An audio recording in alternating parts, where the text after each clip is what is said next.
ഐഎസ്എല്ലിൽ കേരള ബ്ലാസ്റ്റേഴ്സിന് ഹാട്രിക് വിജയം. മുഹമ്മദൻ FC-യെ 3-1 തോൽപ്പിച്ചു. കഴിഞ്ഞ മത്സരങ്ങളിൽ ജംഷഡ്പൂർ FC-ക്കും ഒഡീഷ FC-ക്കും പിന്നാലെയാണ് മുഹമ്മദൻ FC-യും തോൽപ്പിച്ചത്. നിലവിൽ 14 പോയിന്റുമായി 8ാം സ്ഥാനത്താണ് ബ്ലാസ്റ്റേഴ്സ്. വിവരങ്ങളുമായി കൊച്ചിയിൽ നിന്നും മിഥുൻ അയ്യപ്പൻ ചേരുകയാണ്. മിഥുൻ, തുടർച്ചയായ തോൽവികൾക്ക് ശേഷമാണ് വിജയത്തിലേക്ക് ബ്ലാസ്റ്റേഴ്സ് എത്തിയിരിക്കുന്നത്. എത്രത്തോളം ആവേശകരമായിരുന്നു മത്സരം?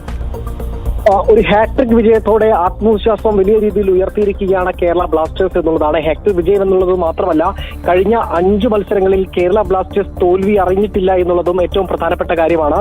ഇന്ന് മുഹമ്മദൻ FC-യാണ് എതിരാളികളായിട്ടുണ്ടായിരുന്നത്. പോയിന്റ് ടേബിളിൽ ഏറ്റവും അവസാനം നിൽക്കുന്ന ദുർബലരായിട്ടുള്ള ടീമായിരുന്നു മുഹമ്മദൻ FC. പക്ഷേ ആദ്യ ഗോൾ സ്കോർ ചെയ്തതും മുഹമ്മദൻ FC ആയിരുന്നു. പക്ഷേ 2 മിനിറ്റിനുള്ളിൽ തന്നെ മറുപടി നൽകാൻ കേരളത്തിന് സാധിച്ചിരുന്നു. കെവിൻ ജോസ് എന്ന് പറയുന്ന ഈ ടൂർണമെന്റിലെ ഏറ്റവും മികച്ച കളിക്കാരിൽ ഒരാളായിട്ടുള്ള ആളുടെ പാസിൽ നിന്ന് ഫ്രാഞ്ചു നേടിയ ഗോളിലൂടെയാണ് ആദ്യ പകുതിയിൽ ബ്ലാസ്റ്റേഴ്സ് സമനില പിടിച്ചത്. 2ാം പകുതിയിൽ വലിയ ഊർജ്ജസ്വലമായി തന്നെ ബ്ലാസ്റ്റേഴ്സ് പന്ത് തട്ടി 59ാം മിനിറ്റിൽ അടുത്ത ലീഡ് എടുക്കുകയാണ് ഉണ്ടായത്. കെവിൻ ജോസ് നൽകിയ ക്രോസിൽ നിന്നും വിക്ടർ ബെർട്ടോമി ഹെഡറിലൂടെയാണ് 2ാം ഗോൾ നേടിയത്.